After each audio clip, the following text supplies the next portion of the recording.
Hello, everyone. Woo, let's shake it off just a little bit. Y'all, it's tense up in here. Let me see you. Let me see you shake it off real quick. Hey, I see. All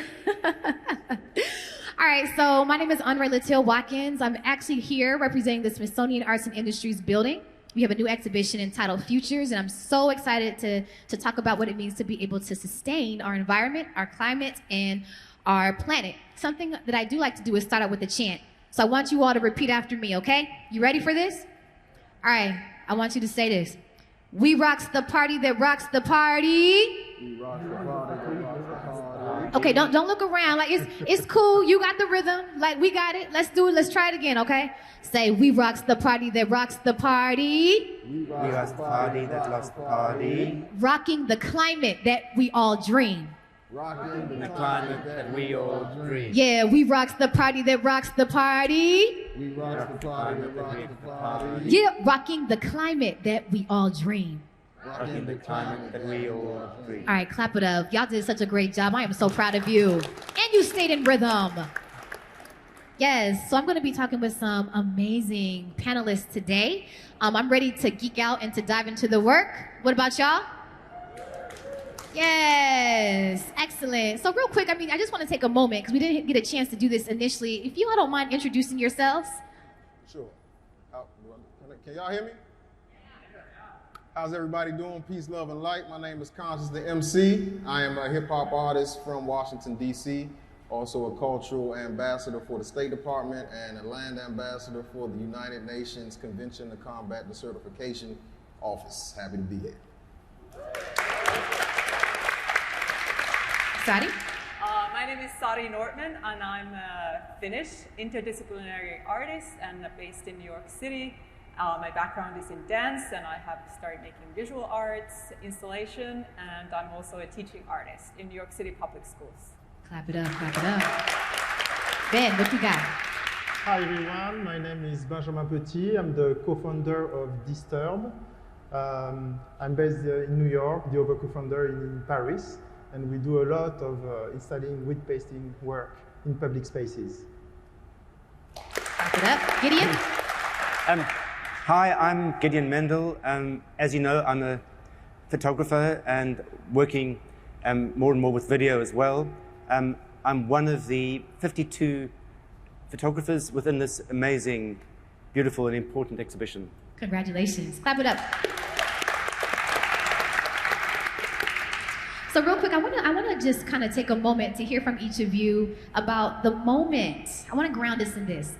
The moment that you all decided to begin dedicating your work or an element of your work to protecting our environment, to protecting the climate, to sustaining our planet. When was that moment when you decided to make that effort?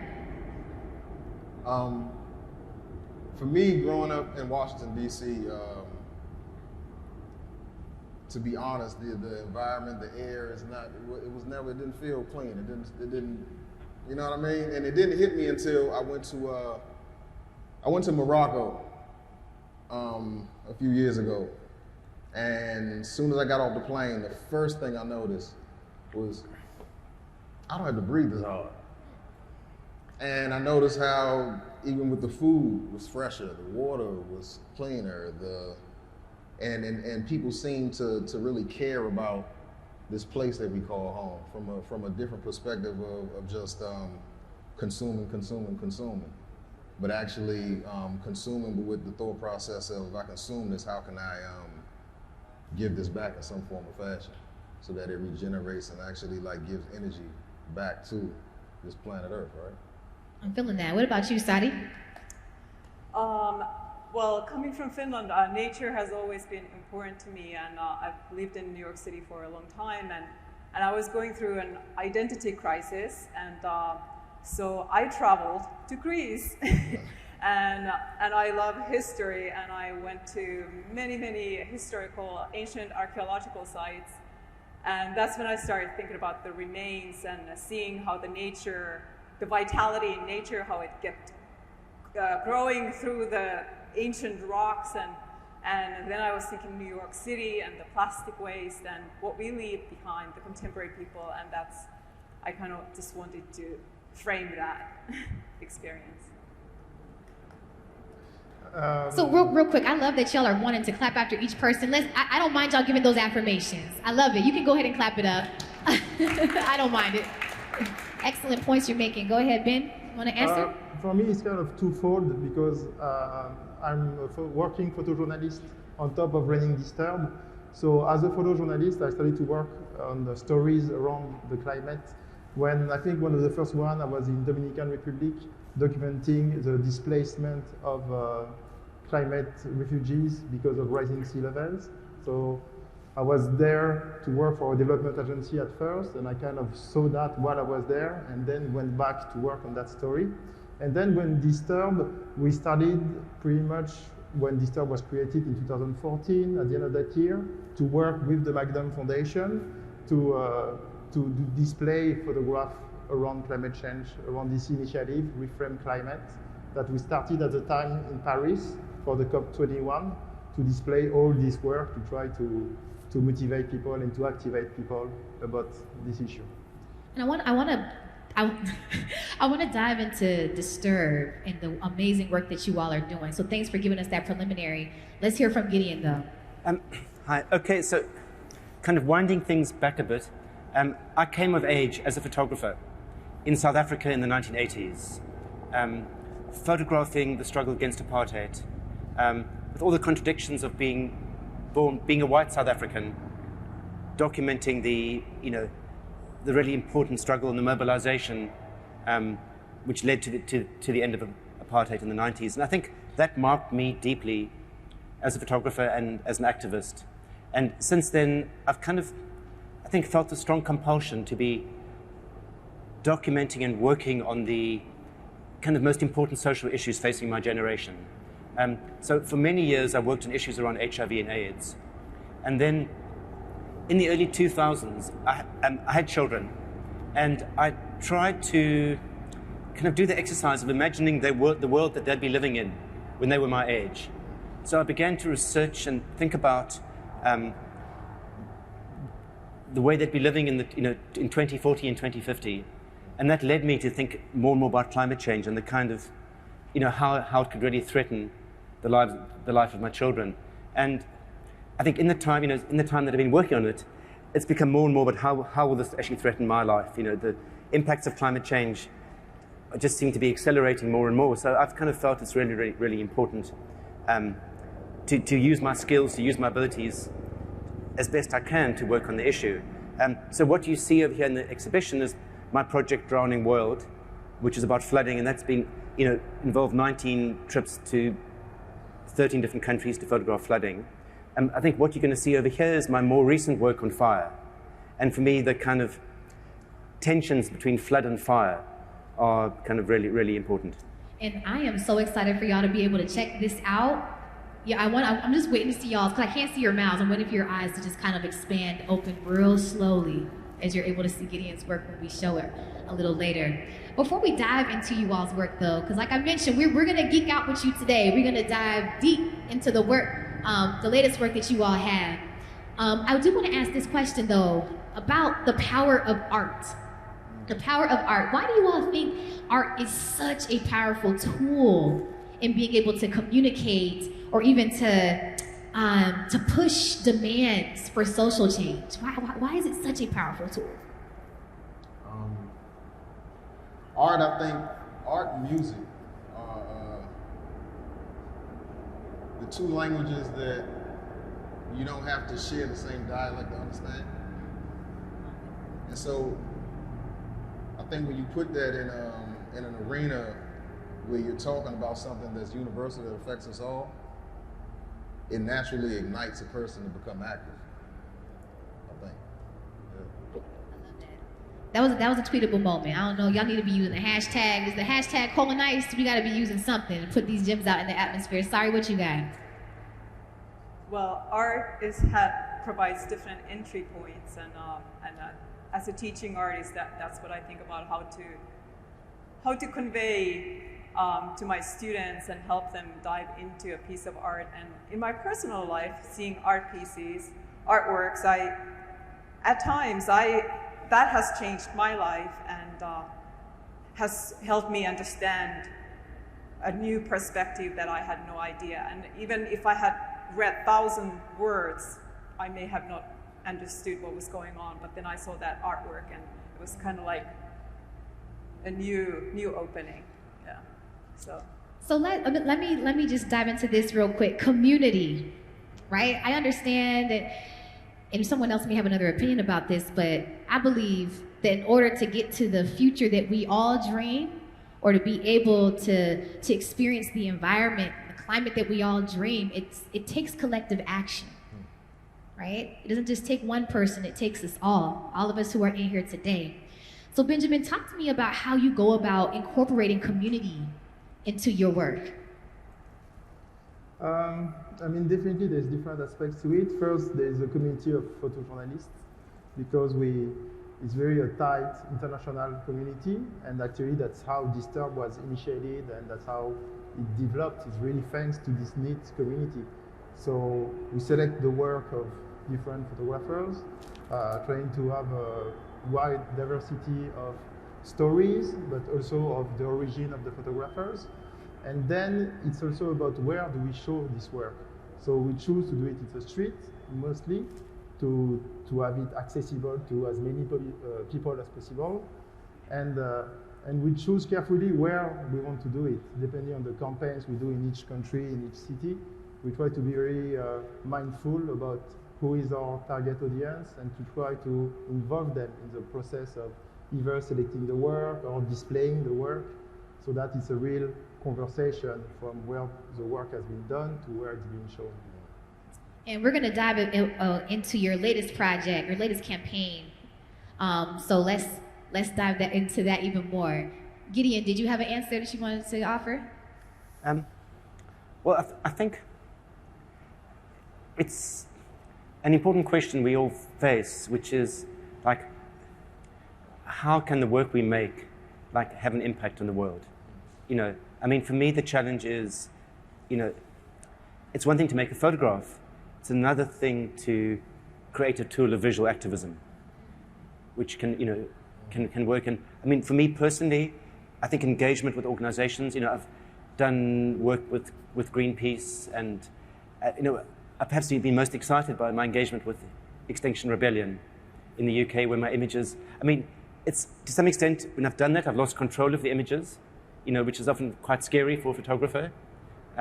But to have my images kind of used on billboards and in protests and carried on the streets, I mean, that's something which I felt very proud of.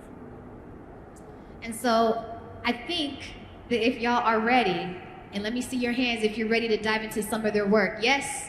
Let me see them. Oh, wait, y'all raised them too fast. I don't know if I appreciate that. I'm feeling this conversation. All right, so let's go ahead and dive into the first piece of work. I think we're going into my homie, Konshens the MC. Clap it up for Konshens, y'all. What type of magic do you have for us? Give it to us. So I feel like you kind of calling me out a little bit. Well, I'll let the video play. Standing proudly, people come and get me here to right to the drum, that's the sound of the city. So I can probably tell you about a struggle, or how I prayed. Every day that we bump into a come up, it's about time that I don't hurt that feeling. So, literally speaking, that means I'm not whining, just grinding. It's a whole team full of youngins needing to see something instead of wasting some time. Unemployment on swole up, jobs on slim fast, folks needing to come up, trying to score some quick cash. Flash of the sirens, ambulance, police looking for some more. In my hood, no peace. Seats to the gunfire, nah, they just reload. Trying to feed their family while street bump be freeloading. So just trying to maintain, making sense of this whole mess. Drug trade be sky high, everybody want duck stress. Just trying to get by. So many confused, all right, so now wrong. See how they switch rules? We stuck between a rock in a hard place. We walk around, no smiles with a hard face. No ducking down, we gotta have it our way. Sound of the city, we sing the melody all day. Cause it's talking.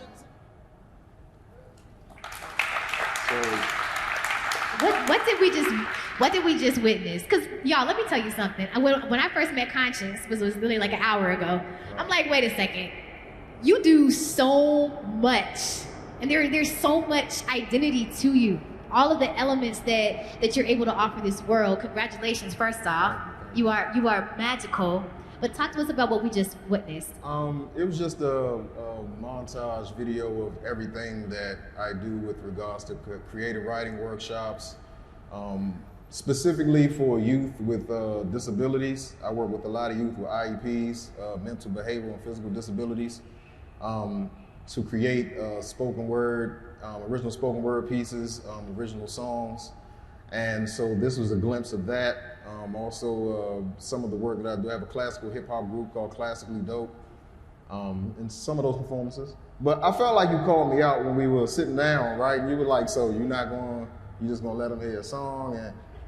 And so I walked through the exhibit. Real quick, hold on. Y'all, I'm just saying, we have a performer on stage. Do we not want to see this person perform? Yes.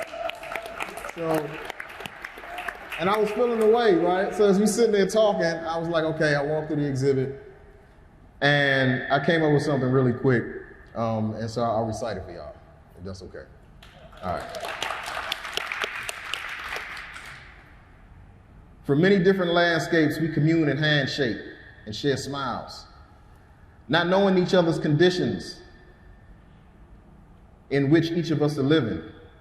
The conditions, climate of a damaged environment we can stop. Second slip off the clock from time wasted. Heightened sensations we all feel walking through a valley of saddened images. It's up to us to flip the script, together not divided. Tonight from the Age of Society, this is Cold and Ice. See, but I called you out, but I didn't think you were gonna write something in 10 minutes. I mean, come on. How unfair is this? So talk to us about the work that you do when it relates to working with young people. I am such an advocate for working with youth. I'm sure we probably have some educators in here. Raise your hands if y'all are educators in the space. A few of y'all. Okay, what's up? Educators are amazing. So talk to us about, I think I want to hear it from the perspective of environmental justice or climate justice. How do you go about getting young people excited about topics like that? I'm not going down the hallway and I'm like, I'm going to my environmental justice class. I'm so excited. Like, how do you get them to get hype about that type of work? It's funny. So I did a children's album, first time doing a children's album, and I was wondering what I could talk about that would be of benefit and could also serve as like a learning tool for youth, right? And I said, okay, cool. I'll talk about like social conscious stuff and the importance of like being proud and stuff. That's what I was thinking. And then I get a call from Ricky Cage, who was a Indian composer, Grammy winner, and he was like, yo, I have these songs over here in India that are part of this the school curriculum, and they're in 5 million books now, and we want to increase them to 10 million books, but we want to change what's in this curriculum to songs. Would you be down? I said, okay, cool. And we commenced to doing an album titled Funk the Earth, which is centered around the 17 World Sustainable Development Goals by the UN. And it went from an idea to a series of songs that were talking about the importance of CO2 in trees and recycling and no more plastic trash and the power of smiles, especially now when all of our smiles are covered, right? The importance of spreading positive energy. And it just morphed into something that ended up being picked up by the United Nations and displayed for their desertification and drought day last year. Wow. And this year they're going to be in 10 million curriculum books in India. Just talking about the responsibility each and every one of us have to not only give homage to this planet Earth, to understand how we're all connected through it, and to realize that at the end of the day, this is the only home that we all share, right? And so it's very vital that each and every one of us do our part to ensure that we can keep living it. That's incredible. Give it up for Konshens, y'all. That is incredible. Congratulations to you.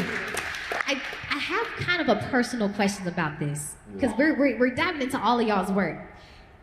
But this is something I just really wonder.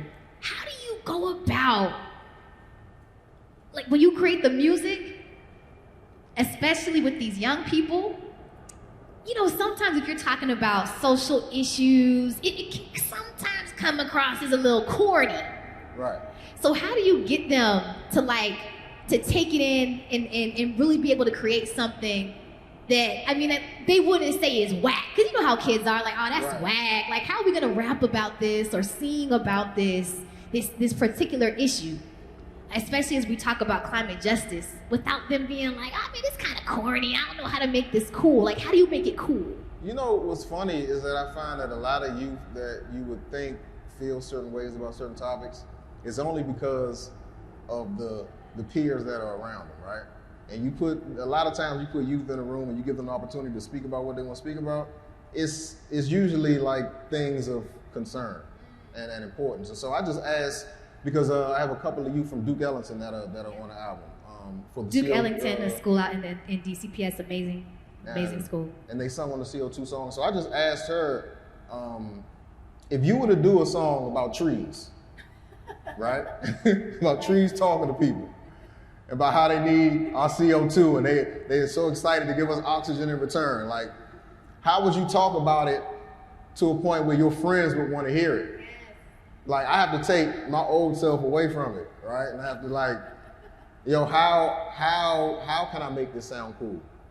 If you were to have a discussion with your friends about trees, what would it sound like? I love that. Right? And then you get their minds rolling and it becomes uncorny for them because now they're looking at it as like, yo, like, I'm like, how can trees be corny? How can air be corny? Like, we breathe it, all of us how to use it, right? You know what I'm saying? And so I put it in the perspective of, yo, this is something that affects all of us and all of us have to engage in it somehow. So how would you do it that your peers would accept it? And I sit back and take notes. And they be coming up with straight fire, blam, blam, blam, fire. Yo, well, I heard from around the mulberry bush, I don't know where the mulberry bush is at, but I heard that you had something to play for us. Yes. You already blessed us with live performance. Look, my friend right here is so hyped right now. I heard you got something to play for us. Yeah, I have a song titled Take Back the Climate. And it is a song that talks about the relationship between nature and its habitat, the environment and how it's affected. It talks about how nature is affected by the overdevelopment of buildings and the overuse of resources. And it's kind of like a call to action, like, this is our world, this is our voice, let's take back the planet. So I hope you enjoy it. I'm ready. Y'all ready to hear this? Yes. Take back the climate. It's our world, it's our voice. To turn things around, it's our choice. Gotta learn to love the planet, see that's a fact. It's our home, so we gotta take it back. The climate, take it back. The sky, take it back. The air that we need to survive. Do your part until you see a cleaner world for you and for me. Take it back. Wake up in the morning, fresh air I breathe. Look out the window at nature I see. Birds flying high, flowers, tall trees. Earth is amazing, a wonder to me. Go different places, see so many things like the population of animals who breed. All in competition for biotic needs, fed by the sunlight, water and green leaves. It seems we're in a habitat of violence and critical condition to fix it might need a miracle. For every resource, of course, there's a need and vital to how we all proceed. Indeed. The sky, the air that we need to survive. Do your part until you see a cleaner world for you and for me. Take it back. Living in bubbling biosphere, we survive. No more pollution, no more cloud in my eyes. Wildlife had nowhere to reside, but everything should have a place to be alive. Look, we gotta reverse. Damage the environment is taken for it gets much worse. Mother Nature not made for her, she gave life to every living thing. Can't neglect the work. Gotta get back what we take, follow the rules we make. Everybody plays a part, life's at stake. For every resource, of course, there's a need, and vital to how we all proceed. Indeed. The sky, the air that we need to survive. see a cleaner world for you and for me. Take it back. The world has changed and nothing stays the same. The skies are brighter blue and the sun is shining through. Yeah. The 4 pillars. Living zero as we become Earth's hero. No carbon footprints, the benefits take the climate much farther. Letting nature cool. Leading an industrial revolution. This is our fight, our plight to take back the climate. It's our world, it's our voice to turn things around. It's our choice, gotta learn to love the planet. See, that's a fact. It's our home, so we gotta take it back. The climate, the sky, the air that we need to survive.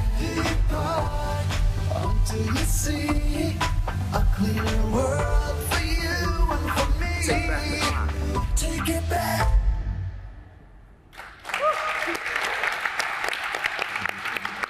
Yes. Beautiful. Repeat after me. Take back the climate.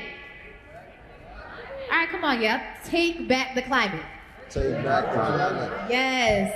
So, yo, it started out kind of like EDM for a second, y'all. Was it me? And then it just kind of dropped to the hip hop. I'm like, oh, where we going? Where we going? That was amazing. Incredible. Incredible. Give it up for Konshens again, y'all. Before we transition to our next artist, though, I want you to tell us about your favorite moment when creating that piece. I like the bridge of that song the most. I can't sing, but here you go. The world has changed and nothing stays the same. The skies are brighter blue and the sun is shining through. I really like that. Give it up for the singing, y'all. Y'all don't want me to start singing, I'm just saying. I ain't even gonna try it. Yo, this was amazing. Thank you so much for showing your work, Konshens. All right, y'all ready to move on to the next artist? Woo!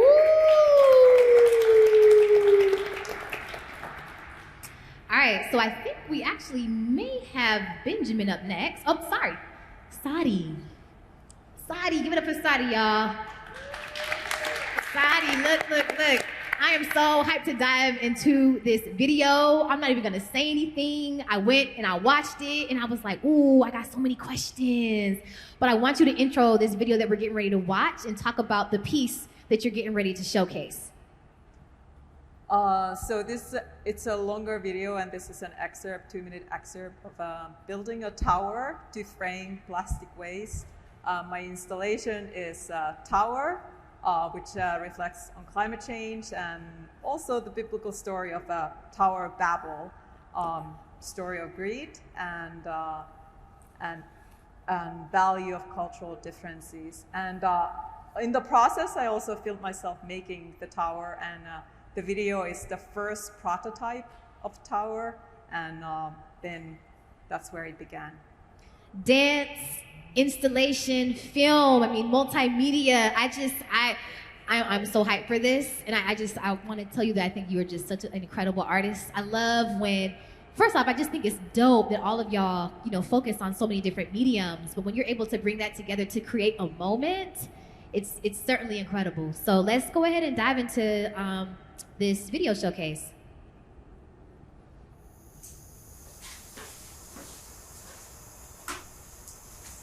You sit back and say, everybody has to start thinking about what they're doing right now. You don't have any time to wait. We're really pushing consumption when we should be pushing conservation. Hold on to what you have. Make it little, don't make it big.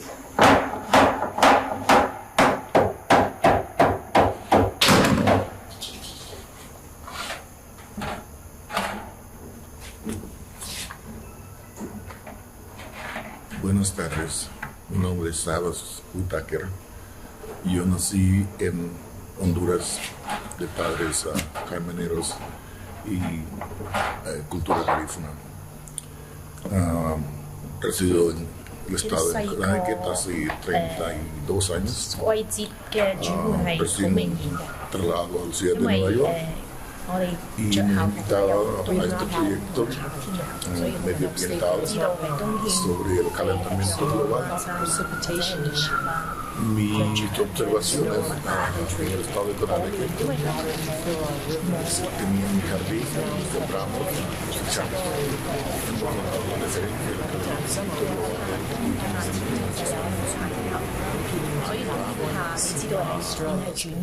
Es una formación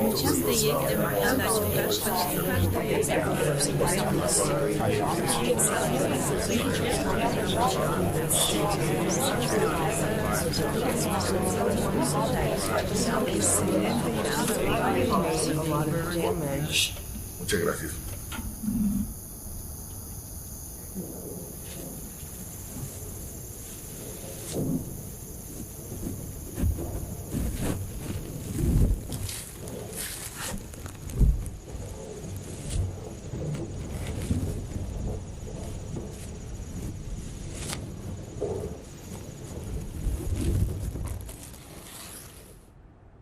Wow.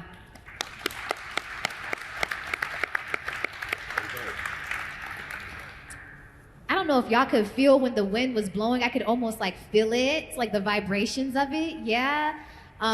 Like just the sound placement, you know, the rustling of the plastic. You know, we obviously see the tower falling and like feel it, you know, when it falls. Watching you, you know, I would imagine it's like in your wood shop or studio space creating.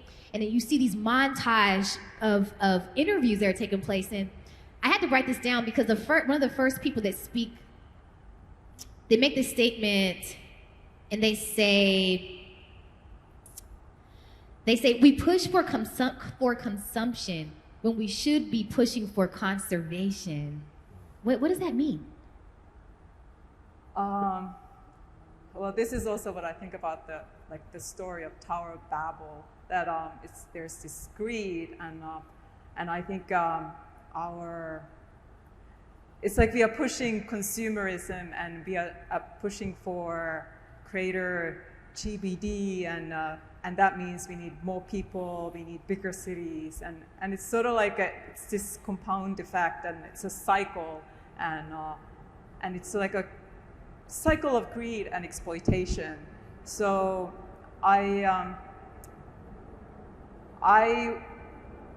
original idea was to build a tower to frame plastic waste, and here you see that, and because walking around in New York City, it's like the plastic has become an entity that is sort of like kind of like the animals, or people, they just kind of like float around in space when you walk around, or you look out the window and you see birds, but then you also see the plastic bags that are flying around. And so I wanted to frame that, and I had an opportunity to build the tower in a Catwalk Institute residency, artist residency, and when I had built it with architect Robert Micarini, I realized that there was potential to also include video, that the plastic became like protection screens, and it was a time when there was a lot of climate denial and climate change denial and science denial, and having traveled in this country and also in the States where people were more likely to vote against climate change and science, but I still heard people saying like, there's less snow, or like comments like that, as if they were anticipating that something has changed. And so I was like, I need to collect these stories, even just like a sentence, somebody saying something like that, and have them be the tower. And then I wanted to make it a Tower of Babel, people from different language backgrounds sharing their stories.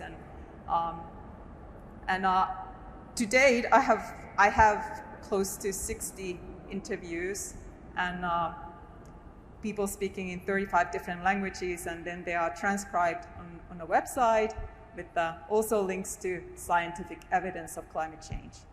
Sari, so just tell us or talk to us about this. So are these projections of those interviews on the plastic? Yes. That's wild. That is so wild. Tell us how you went about choosing or selecting your interviewees. So I approached my friends, and then different communities. Also language schools, and I think the word, it just spread. I had open calls, I sent emails, and then when I had those open calls, people would invite their friends, and then they would tell their friends, and they said I should contact that person, and so it kind of like the word gets spreading, and I was just really, at first I wasn't sure if anybody was coming to tell their story, and I was just impressed how many people they wanted to share their story, and I was just actually really impressed, like really surprised how many people wanted to share their story, and coming from different countries, and I was just amazed, and I felt so grateful for having them share their story.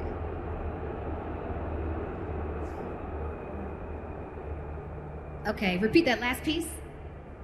I want to make sure we heard it. You basically wanted to make sure that their stories were amplified and uplifted. Yes, yeah. So, and many of them have told me that they are grateful that I am collecting their story, and because then their voices can be amplified and shared, and I have people who have shared their story from Middle East, from Asian countries, from Africa, Europe, from South America, North America, all around the world. So talk to us about what the next iterations of the tower looks like. Like what is your kind of your dream for this piece? So when this was the picture you see right here, it was from an exhibition in New York City last summer, Jamaica Flux at Jamaica Center for Arts and Learning at the King Manor Museum Garden. And when I saw it there, I realized that the tower, maybe it could be even more impactful. Maybe it has to be even prettier, more robust. And so that was some ideas that I was thinking. And I was also thinking about how maybe there can be interactive elements. And so, yes, it's a continuous saga, and I have continued interviewing people. But if we think back to the video, and we all saw that moment when the tower kind of tipped over, right? And then Sari comes over and just so like elegantly with this very ethereal way of just laying across the tower. Like, talk to us about what that moment meant. What was the purpose of that moment? Well, my original idea was to build a fallen tower. I wanted to see a fallen tower, but then, but before I realized that before I could actually build a fallen tower, I had to build the tower, and so I have not built the fallen tower yet. Okay. So I'm kind of like going backwards. I need to build the tower and then see the falling, because that's what I wanted to see first. And because of my background in performing arts, in dance, I always think about the movement element, and also in tower, I was thinking about the movement of the plastic bags and their movement in the wind, and so that was the idea. So I want to briefly kind of highlight this before we transition. From your artist statement, you say, "My work highlights nature's ability to remain vital despite the impact of contemporary humans." And you kind of touched on it a little earlier, but I would love for you to continue to unpack that. What does that mean, and how do you achieve that through your work?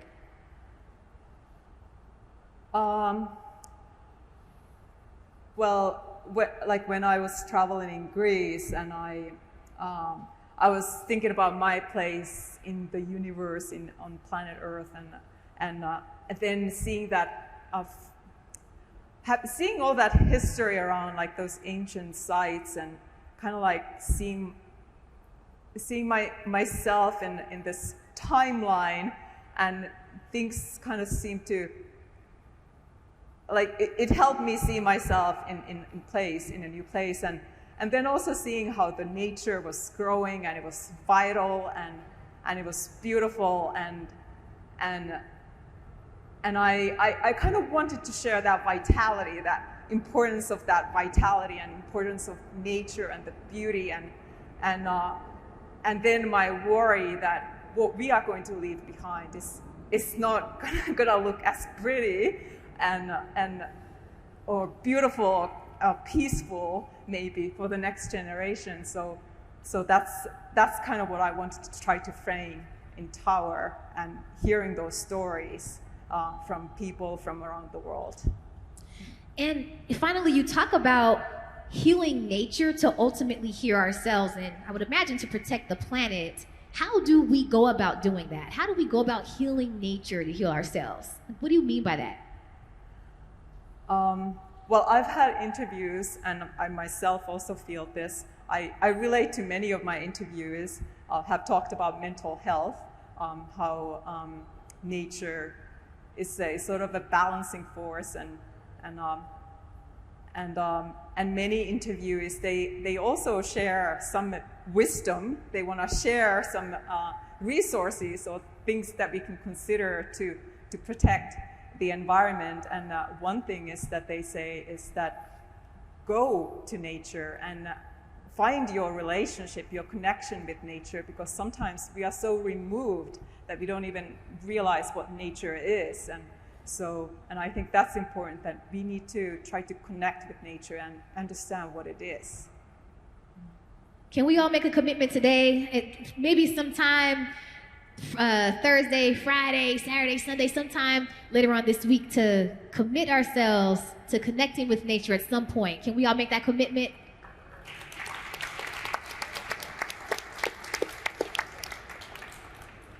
We are super impressed with your work, and we thank you so much for sharing. Can we clap it up again for Sari, y'all?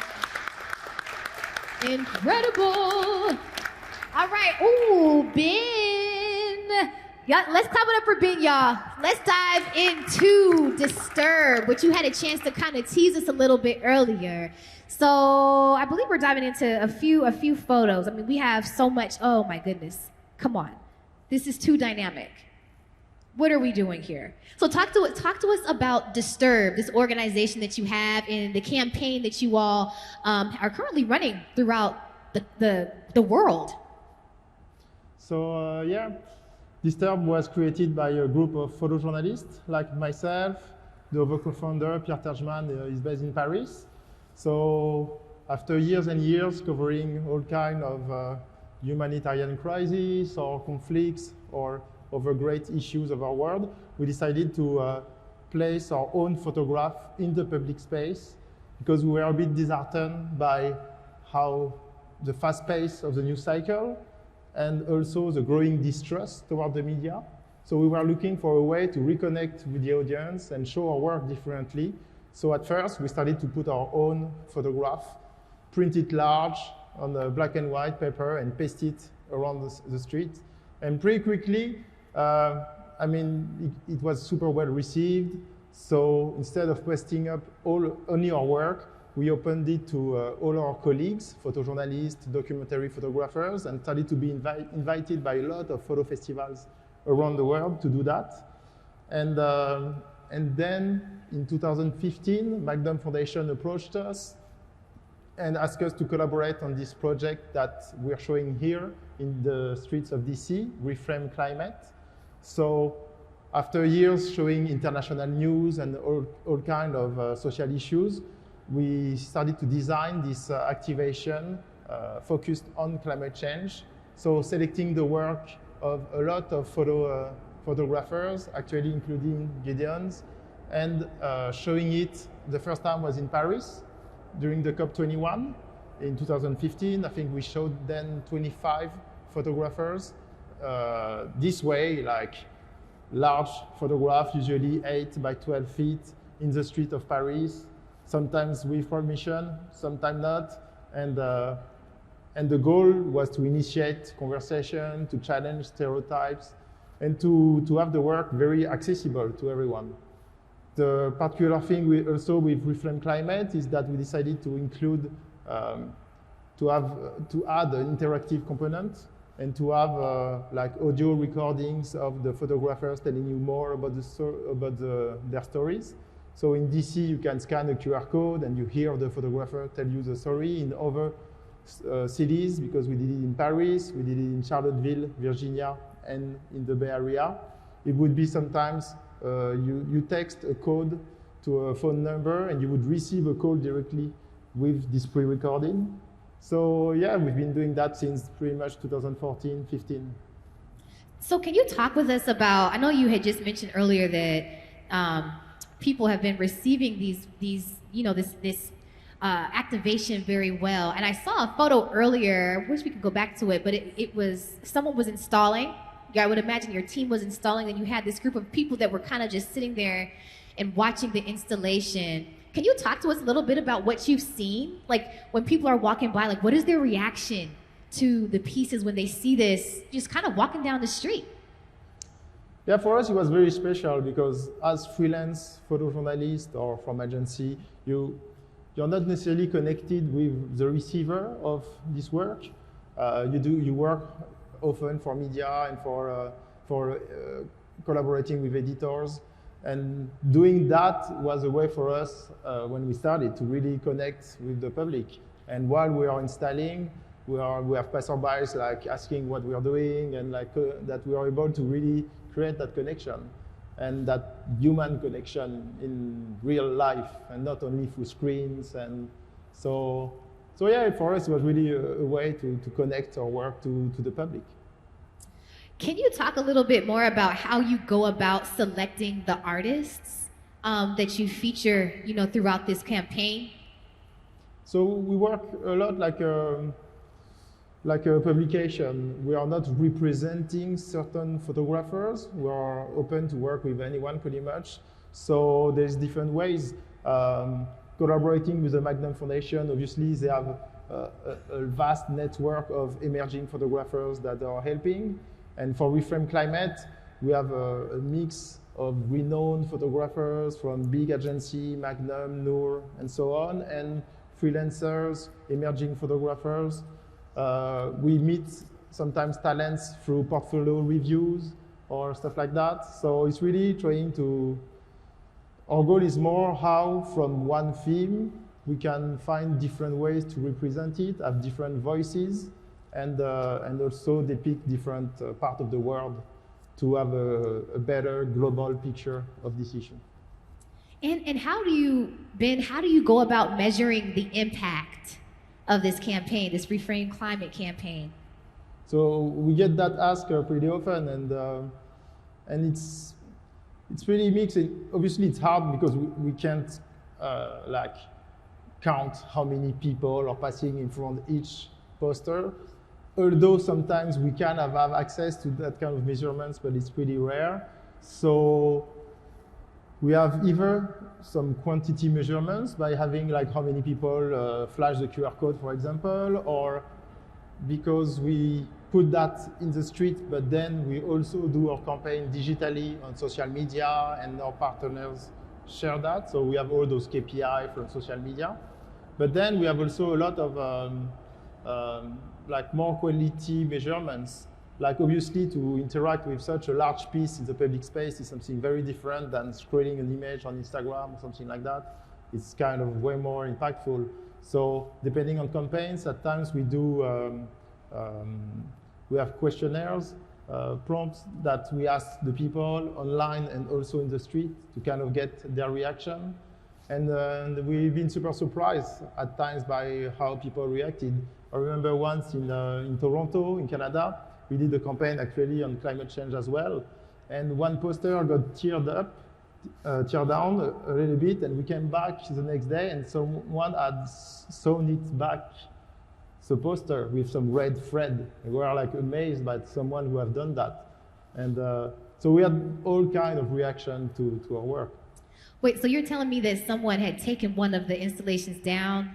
Not completely down, it just had a big tear. I got you. And someone else came in to to fix it. To sue it back, yeah. Wow. I was actually getting ready to go into that. Have you ran into instances where people have not received it well, and what has happened? But it sounds like that's one of those examples. Yeah, definitely. I mean, a lot of times, depending on the subjects, often like everything touching to migrants or refugees, we had like some posters that were like completely tear down, like, and you go back 2 hours after and there's nothing left.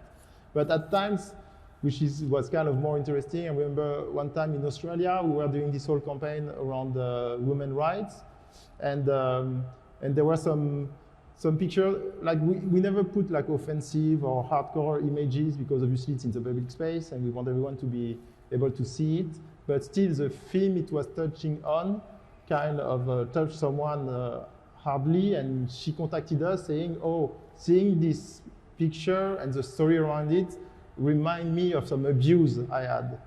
So it was a real challenge for this person, and it was kind of on her path from work to her place. So she was asking us if we could remove it.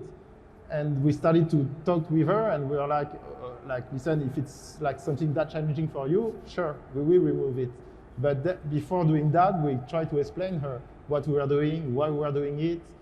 And having this conversation with that person, pretty much right away, she told us, you know what, it's important to show that. So keep it, please. And we were able to build from that. So it's so important to have this kind of interaction, and at times like one-on-one with people about their story and how they relate to the work.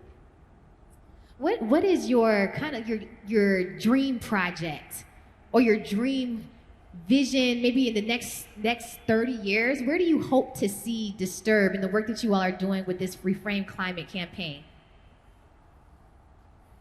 Think about it. I mean, we are a very small group in some ways, and at the same time, we have a lot of support from a lot of people, but I would love to be able to react more to either the news and be able to pass in many places at once to show work, being on the climate, being on the news. I mean, right now I would love to be able to show the news that's happening in Ukraine and show it in Russia, for example. But obviously, the people who would do that would like put themselves in very harm conditions.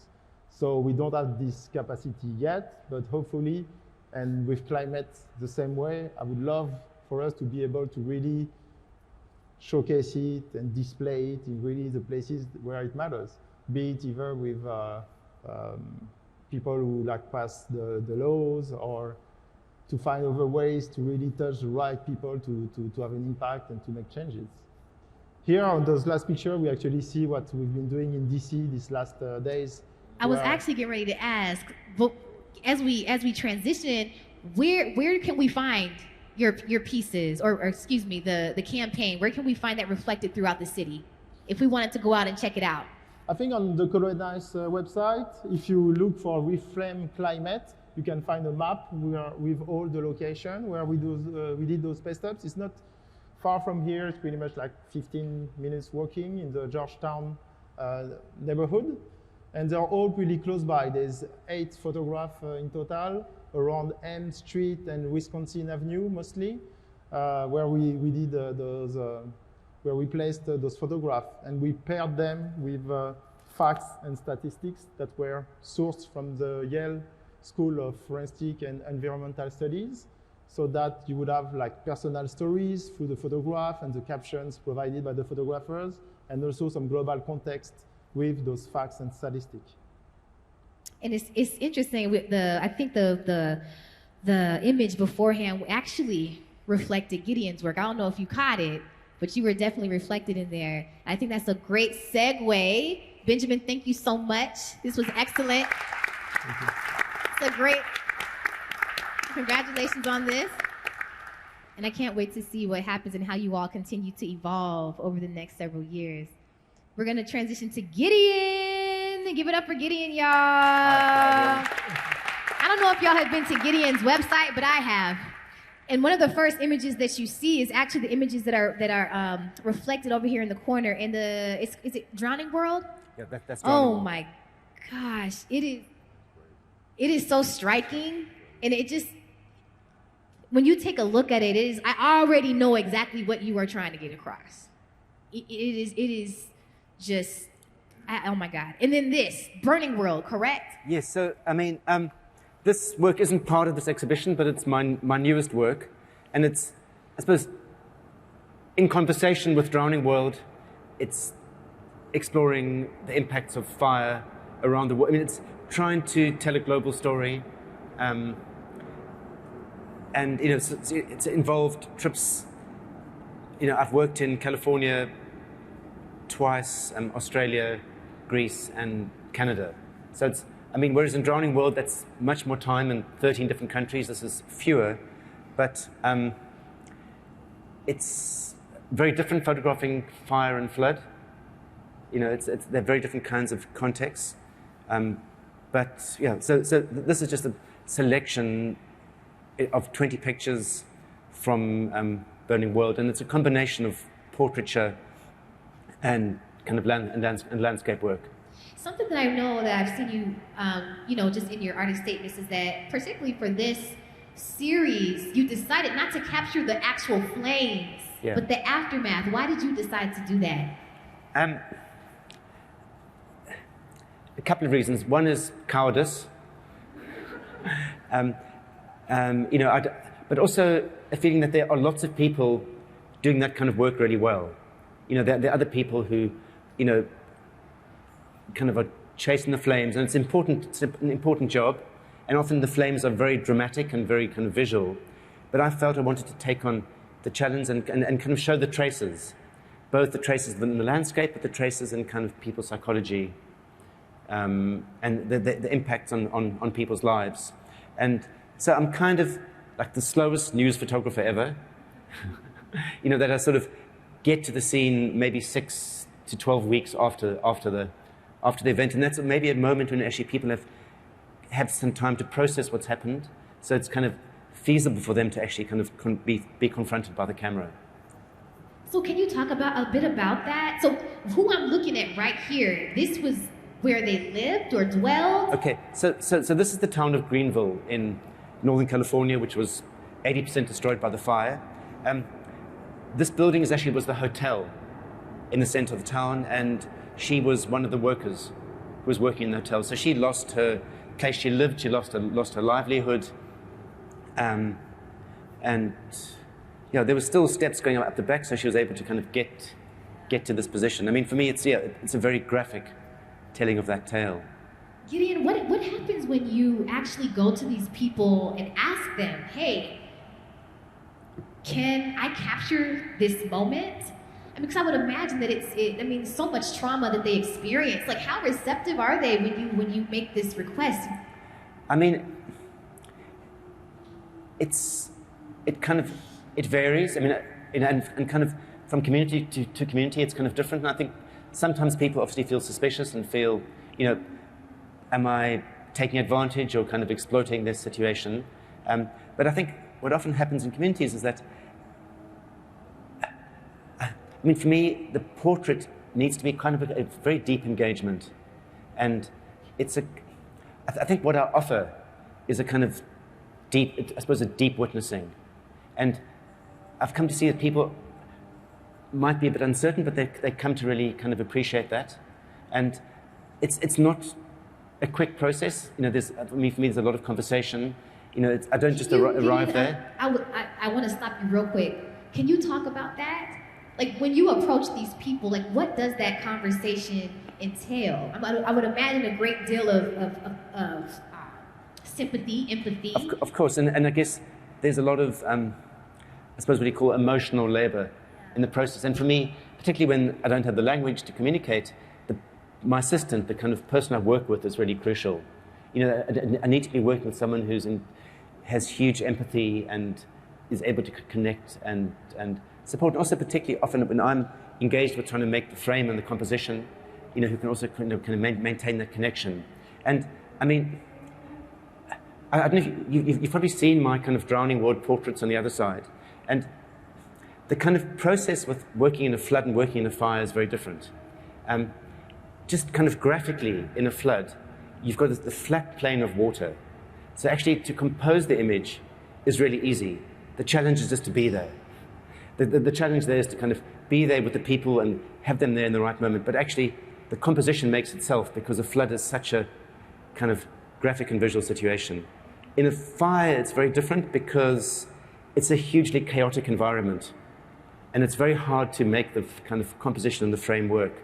So what I spend a lot of time framing and composing very precisely. So I arrange the frame before the people come into the picture.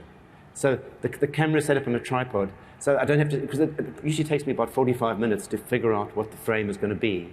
So I have the camera set up and totally ready. So when the subject person comes, or the family come into the frame, that's already kind of organized and set up. And then it's about the engagement and the connection. But how do you go about choosing your locations? How do you go about, like, I loved how you just talked about having to set up the frame, right? It takes you about 45 minutes. You know, when we have these forest fires that happen throughout the world, I wonder how you go about choosing a particular location. So if maybe an entire community has been impacted, why, like, what made you choose this specific building or hotel, house? Well, I mean, I think that there are different layers of it. I mean, I think the first one is just choosing where to go. Yeah. And with both flood and fire, that's a huge amount of anxiety, research, you know, kind of trying to figure out. I mean, on Friday, I'm heading to Denver to do some work on the aftermath of the fires, which happened near Boulder. And I've actually got 2 people in Boulder who are kind of working on it and trying to find people. And there's a huge question, you know, is it worth going? Are people going to be receptive to people? You know, often I think being an outsider coming in from far away, you know, people can feel suspicious, can feel that it's the wrong thing to do. So I think it's important to me that I feel welcomed and I feel that people want to engage. And then once you're in a situation, it's so much about kind of the connections and people having a good experience. But it's responding visually. I'm in an area, you know, we kind of hear things. And for example, with this photograph, when I was in Greece, you know, people told us there was a village where a church burnt down.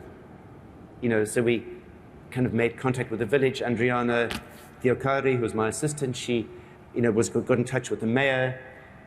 We actually photographed the mayor, who was an amazing woman in this location, but we wanted to photograph the priest, and we found the priest, and made, you know, so there's a lot of very complex arrangements. You know, so we made a time to find the priest, and yeah, it's kind of intuitive. You kind of follow things. I see things that make sense, but there's also a lot of pre-arrangements. You know, we get in touch with people. They agree to do it. We make a time. You know, it's often a complex edifice of planning, arrangements, coordination, but then also completely random things. Sometimes you just see someone at their home and they're there and they're happy to be part of it. And, you know, so it's also being kind of organized and improvisational. And often what happens is the things you have hugely planned fall apart, and then accidents happen and wonderful things happen out of the accidents. And I think I want to, before I go into audience Q&A, so I want you all, if you have a question, we're going to be opening up the floor for you all to come up and to ask a question. So start thinking about it right now for any of our panelists. Gideon, how do you go about protecting yourself? Like, and I say protecting yourself as in just the emotional harm that can come along with this. I can't imagine, you know, when you have these conversations or your assistant has these conversations with these people and just having to take in their stories, even while you're out there, I would imagine that there's just so much that you're taking in. How do you go about protecting yourself? Well, you know, that's an important question, and it's a question I often get asked.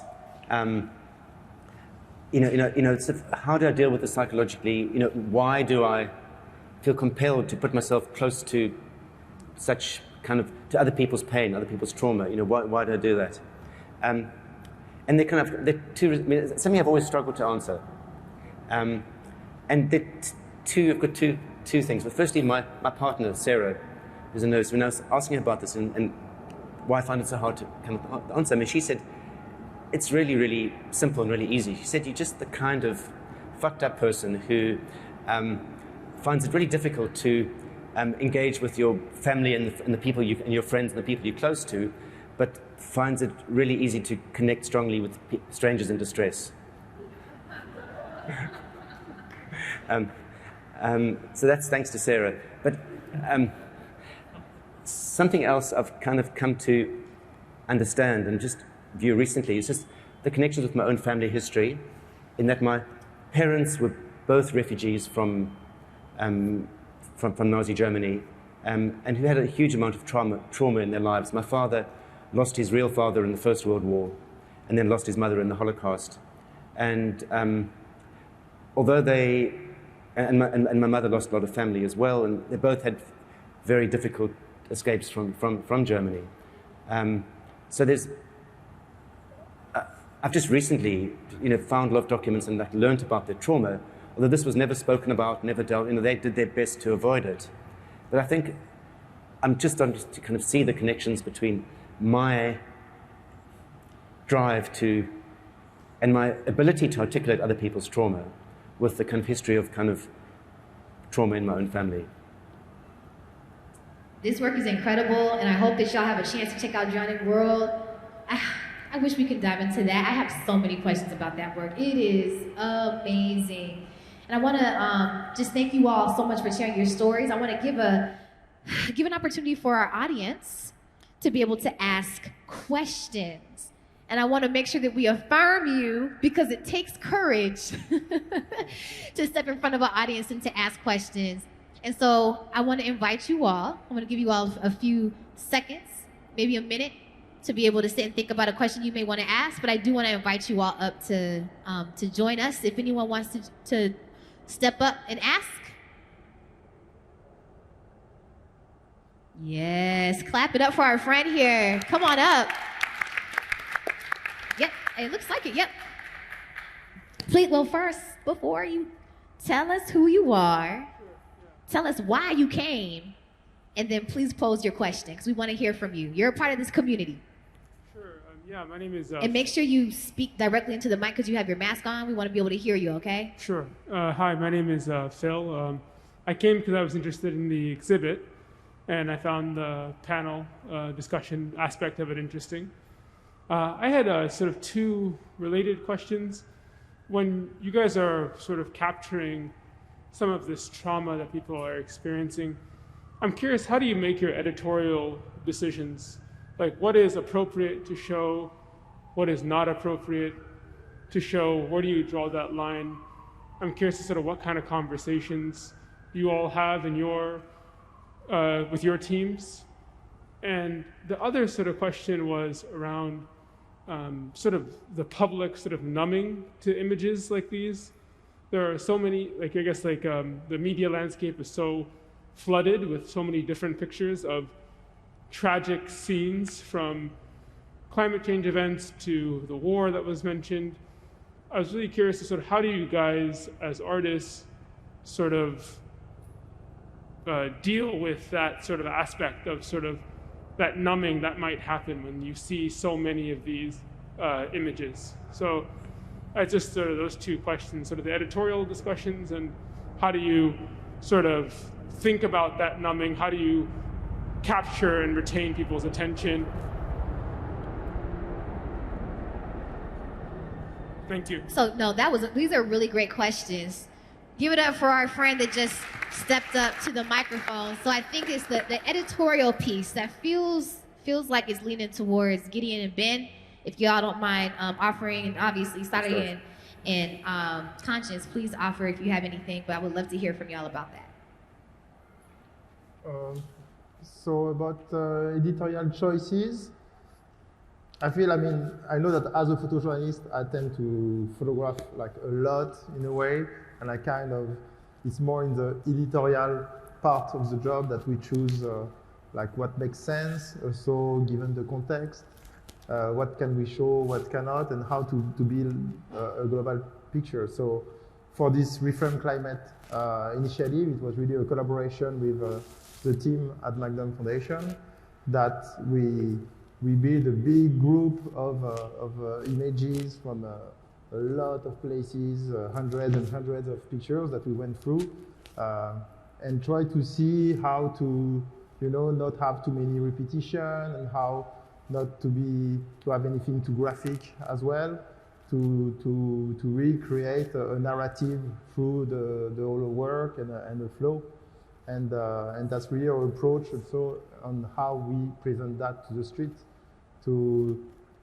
Even if the pieces are not necessarily next to each other, but we kind of want, if you see the whole campaign, that it create and it add to each piece add to each other and create a body of work. So I think, thank you for that really important question, because I think that for me is almost the kind of, it approaches the heart of what I'm trying to do. And I was talking about the origins of the work, and I think there was a phase when I was thinking about what this was, what I needed to do when I wanted to make work on climate change. I researched the imaging of climate change, and the kind of images which were out there in the libraries and the internet, and at that point there were a lot of images of kind of glaciers and polar bears, and I wasn't seeing a lot of images of kind of people affected. I think that has changed in the last kind of 15 years. That has changed quite dramatically. But I wanted to create something which was kind of visceral and would kind of have a very direct impact. So for me, the choice to do kind of context portraiture, portraits of people within flood and fire was very important. And whereas I felt the direct engagement.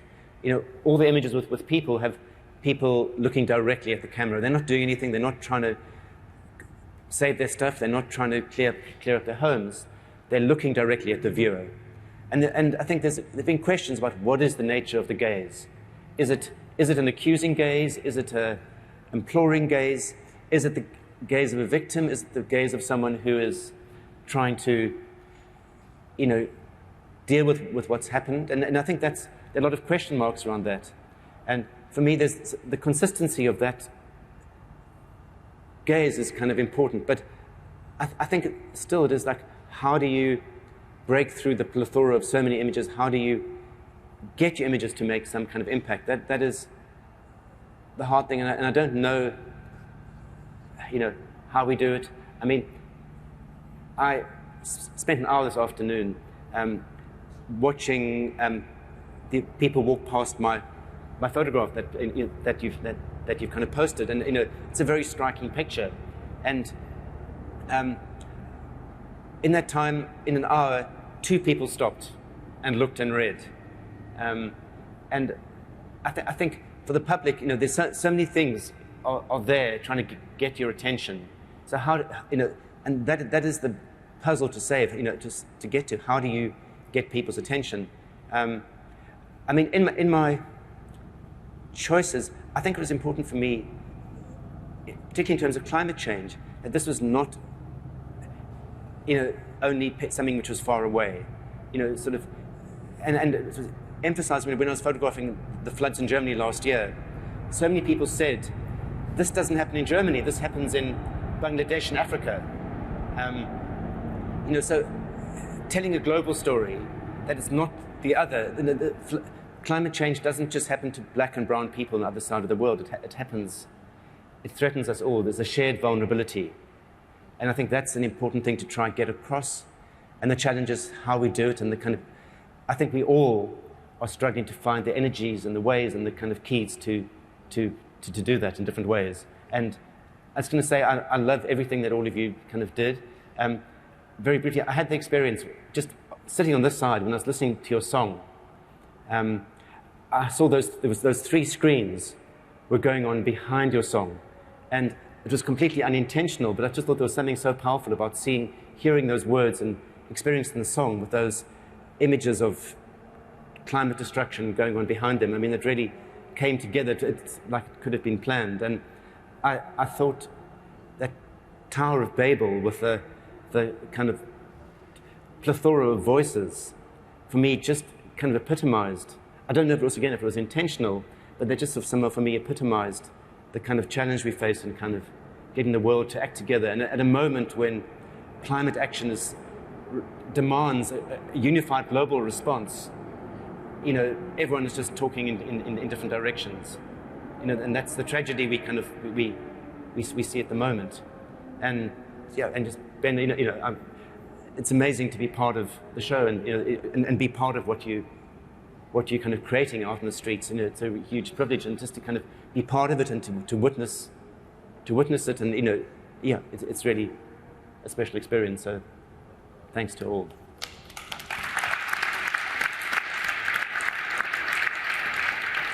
And I really think I want to go ahead and again affirm that those were such amazing questions.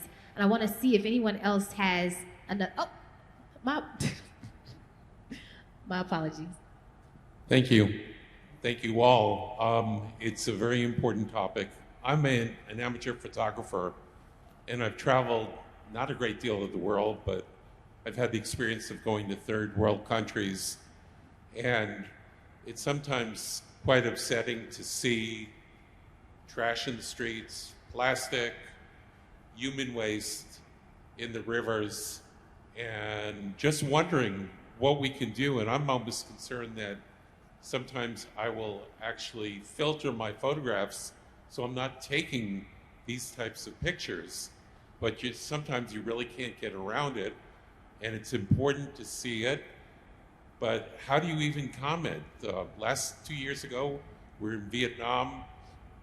It's a country is really dynamic, but there's a lot of waste, pollution, and it's like, who do we talk to? What do we do as individuals? Thank you.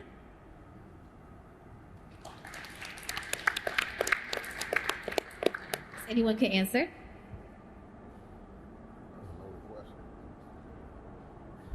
It's a big question. I don't think there's one particular answer. So with regards to your question, you were saying like what can be done on a large scale, and what persons can be contacted with regards to this? I think that's $1 billion question, man.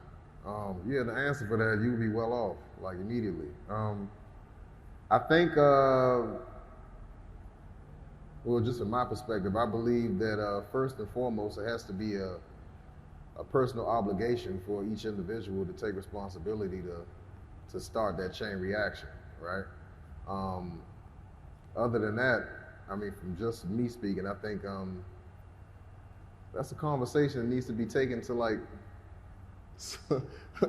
the elites who actually have say-so and actually can push the button to make things happen. But I think on a ground level, I think if each of us can make a vow and a commitment, you know what I mean, to wherever we go, to be that beacon of environmental change, then I think, like I said, a domino effect then happens. I know me personally, my son keeps me honest all the time. I can be riding around and, just little things that I may eat a piece of gum and be ready to throw the wrapper out the window, right? And my son will be like, "Daddy, what are you doing?" Like, my son checks me on everything. So it's like having, and it goes back to the question of how do you get young people to be more concerned about, you know what I mean? When you expose young people to these topics and put them in a room as to where it's acceptable and it's not looked down upon or clowned upon by the. When you put them in a room where it's acceptable, and that's like the standard of and the norm of what everybody in that room exercises, I think it has to start there. Yeah. And I was also thinking about the other person's question about how we get numbed by the images, and so how to help people feel connection and find beauty and hope and something, a passion, something to fight for, something worth. So I think sharing that, and then you said domino effect, like, yeah. So I think when people find that passion in themselves, like, that's what I try to help people to, with my work, to find that in themselves. Yeah. Thank you for that question. Yeah, I also think that what's important is that we all are here we're all here having this conversation. We're making time to hear from these amazing artists. You know, there's people that focus their work in fighting for our climate in policy, people that fight for it in education, the world of education, also in the world of art. And so I think it's really making it accessible and letting us know that each of us have a part to play in it, whether it's seen as something smaller, or even something larger. But I think all of us have a part to play in every, whether it's small or large, all of us can play that part. And I just want you all to know that what you all are doing today, just even being involved in this conversation, is extremely important. So thank you all for joining us and being a part of this community that's fighting for our planet and for our climate. I want to just ask one final question, and that question is, what makes you all hopeful for the future of our climate? What makes you all hopeful for the future of our climate?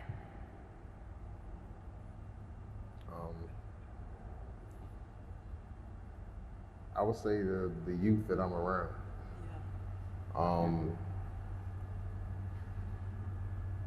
Something about the youth these days are real different. It's like when they latch on to something and they like have their goals set on, okay, this is what we gonna do, it happens fast. You know what I mean? And I just think as long as they continue just to see that message being promoted, that I think they'll take it upon themselves to make sure that the vehicle goes to where it's supposed to go to. Sari?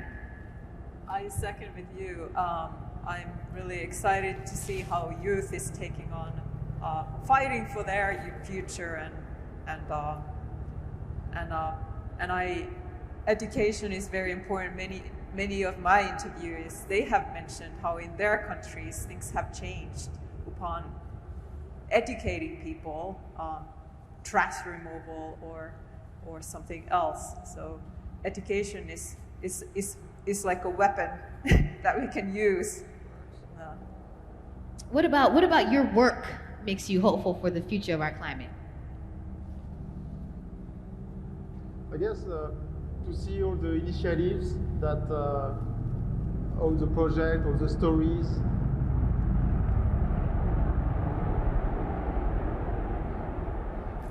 To see all those stories on like positive actions of what people around the world, the amazing ideas they come up with that tackle climate change in all these various aspects. That's what kind of keeps me positive, to see all those people like really not just witnessing the effect, but really taking action. And Gideon? Okay, so to be very honest, at the moment, truthfully, I have to say not much. I mean, we're in a bad moment right now, kind of, globally with Ukraine, with, it just seems that the world has got itself into a terrible hole, and our dependence on fossil fuels has got us into, a really difficult situation. But I do hold on to the hope of kind of, seeing amazing creative activism happening. I think I've been so impressed by actions done by Extinction Rebellion globally, but in the UK. And I wasn't there, but a friend of mine who does a lot of photography for them just told me about one event where they did, which involved a bunch of kind of elderly Extinction Rebellion activists between the ages of 60 and 80, men and women going into a bank which is bankrolling a lot of oil and taking off their clothes.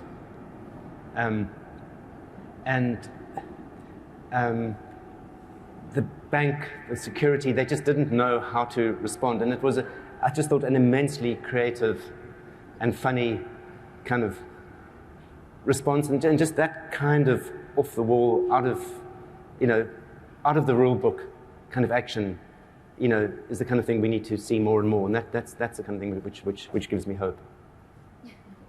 We need to see more stripping down, just stripping our clothes off. Yeah. That's what we need to see more of. Y'all, I want to thank y'all so much for joining us. Gideon, clap it up, y'all. Ben, Sari, and Konshens, the MC. My name is OnRaé Watkins. Thank you all so much for joining us. Coal and Ice, Asian Society, Kennedy Center. We hope that you all enjoy this exhibition. And we hope that you all have taken away something really important from this conversation today. So thank you all for joining us tonight.